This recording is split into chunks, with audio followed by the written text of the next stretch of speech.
Guerrilla মুক্তিযোদ্ধারা কতটা বিপজ্জনকভাবে operation করেছেন তা এই মুহূর্তে অনুমান করা খুবই কঠিন। দেশ মাতৃকাকে মুক্ত করার জন্য সর্বদাই তারা প্রস্তুত ছিলেন নিজের জীবন উৎসর্গ করার জন্যে। বাঙালিদের উপর নির্যাতন করার জন্য মিলিশিয়া বাহিনীকে এদেশে আনা হয়েছিল ভুল বুঝিয়ে। মিলিশিয়া মিলিশিয়া মিলিশিয়া বলে একটা রব উঠল এদেশে। মিলিশিয়ারা এসে বিভিন্ন অত্যাচার শুরু করলো। তারা আমাদের এই লুঙ্গিকে ধুতি বলতো। আমি জানি না তাদের আর্মিরা তাদের ভুল বুঝায় আনছে এদেশে। তাদের বলা হয়েছিল, আমি যা জানতে পারছি ইনফরমেশনে, তাদের বলা হয়েছিল ইস্ট পাকিস্তান মুসলমানের সঙ্গে হিন্দুর যুদ্ধ হচ্ছে, তোমরা গিয়ে যারা ধুতি পেনে তাদের মারো। তো এরকম করে 8-10 জনকে লাইন ধরে যখন মিলিশিয়া গুলি করে, প্রথম জন মনে করেন আমি গুলি করছি, লাই বলছি আর আমার দম শেষ হয়ে গেছে।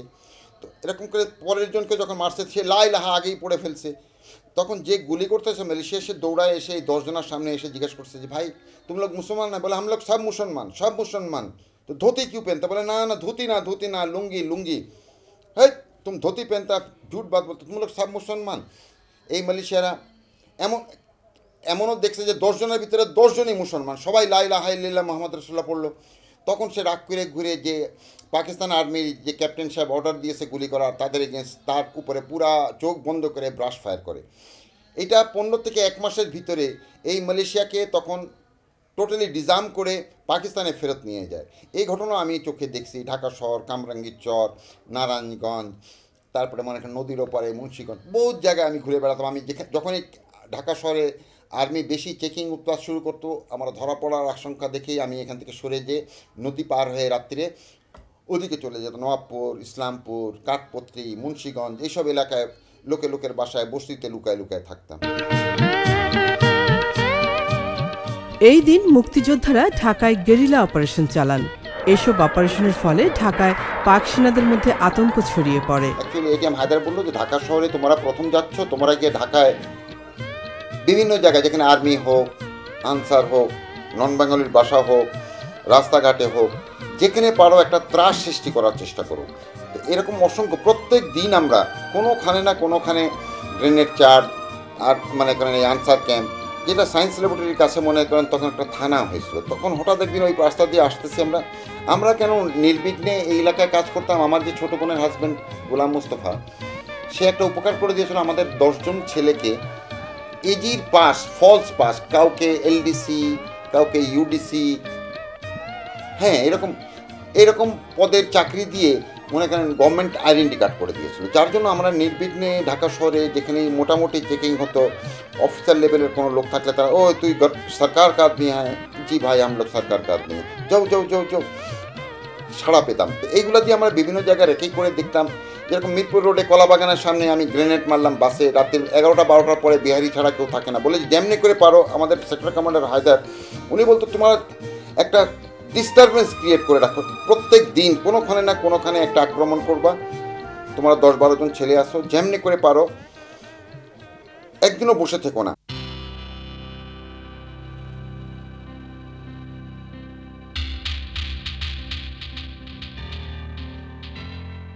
এটি গ্রিন রোডের হোটেল নূর।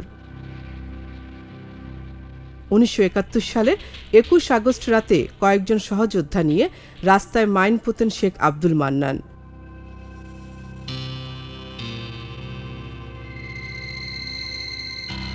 তারপর অবস্থান নেন এই হোটেলের দোতলায়। সায়েন্স ল্যাবরেটরি থেকে আসা পাক বাহিনীর গাড়িগুলো হোটেলের সামনের রাস্তা দিয়ে যেতেই মাইন বিস্ফোরণে উল্টে যায়। কিছুক্ষণ গুলি ছুড়ে চলে যান মুক্তিযোদ্ধারা, কিন্তু ততক্ষণে অনেক ক্ষতির সম্মুখীন হয় পাক সেনারা।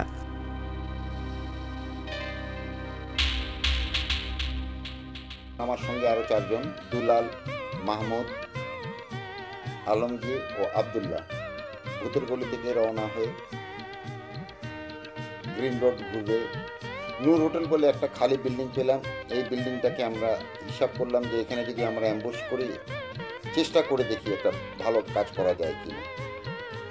দেখতে দেখতে ছোটোখাটো অনেকজনই গাড়ি ঘোড়া পার হলো। আমরা নিচে মাইন পুঁতে রেখেছিলাম রাস্তার উপরে, কোনো কাজ হলো না। শেষ পর্যন্ত 12টা হবে, আমি নিচে নেমে দুলালকে নিয়ে পুরা রাস্তা ডাবলু করে মাইন বিছায় উপরে ওঠার পরে রাত্রি 1:45 হবে।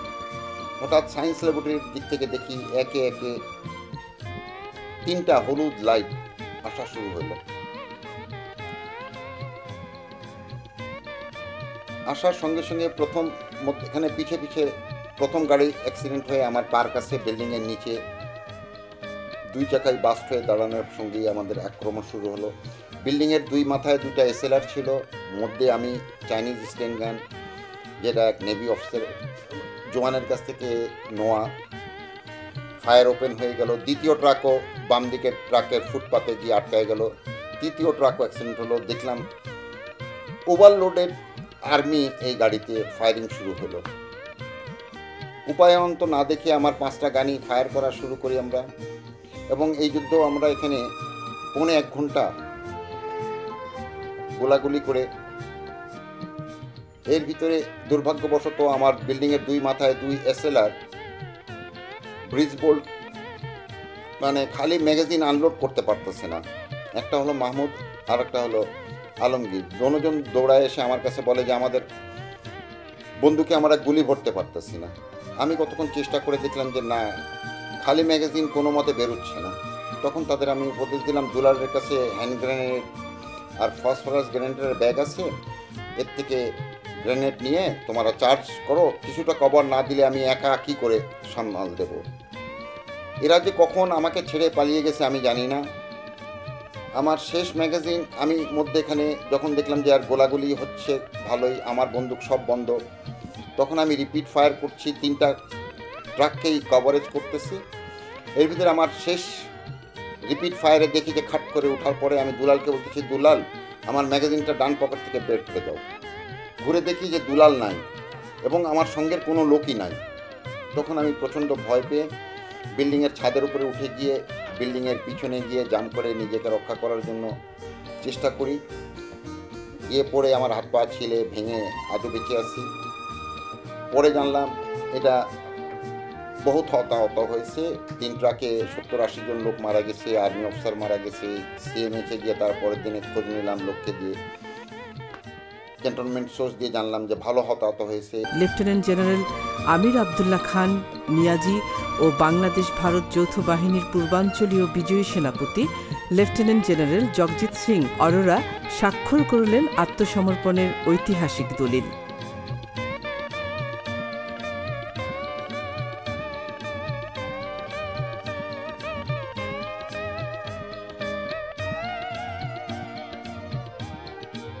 হানাদার মুক্ত হলো বাংলাদেশ।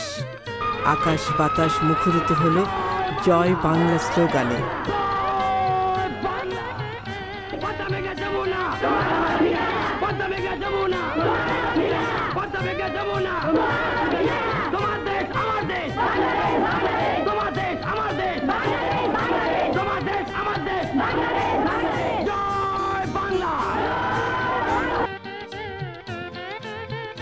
পাকিস্তান বাহিনীর এই আত্মসমর্পণের খবর যখন মুক্তিযোদ্ধারা জানলেন, তারা নানাভাবে উদযাপন করলেন বিজয়ের প্রথম প্রহর। ভোরের মনে এখন 6:30-7টার দিকে লোকজন চিল্লাচিল্লি শুরু করে দিয়েছে, দেশ স্বাধীন, দেশ স্বাধীন, দেশ স্বাধীন। আমরা তখনও বিশ্বাস করতে না পেরে আমরা মালিবাগ চৌধুরী একটা রামপুরা টেলিভিশনের ওয়ালের কিনারে পর্যন্ত গিয়ে নিজের লুকায় বসে আছি। 6:30-7টা হবে, রাস্তায় মানুষের মিছিল মানে কি, সব লোক ঘর থেকে বেরিয়ে আসলো। তো আমাদের হাতে তখন মনে করেন 10-15 জন ছেলের হাতে রাইফেল দেখে এই লোকজন তো বললো যে এরাই মুক্তি। এছাড়া তো তখন ঢাকা শহরে সেই 16 তারিখে আর কোনো মুক্তি নাই। তা আপনাকে আমার এটা একটা আশ্চর্য জিনিস, আমি আপনাকে বোঝাতে পারবো না। আমি সেই রামপুরা টেলিভিশন থেকে মৌচাক পর্যন্ত আমি হেঁটে আসি নাই। আমার এই 15টা ছেলে কেমনে করে যে আসলাম আমরা জানি না। আমরা মনে হয় মানুষের মাথার উপর দিয়ে, মানুষের আনন্দ উচ্ছ্বাস যে কী হতে পারে এটা আমি ভাষায় ব্যক্ত করার না।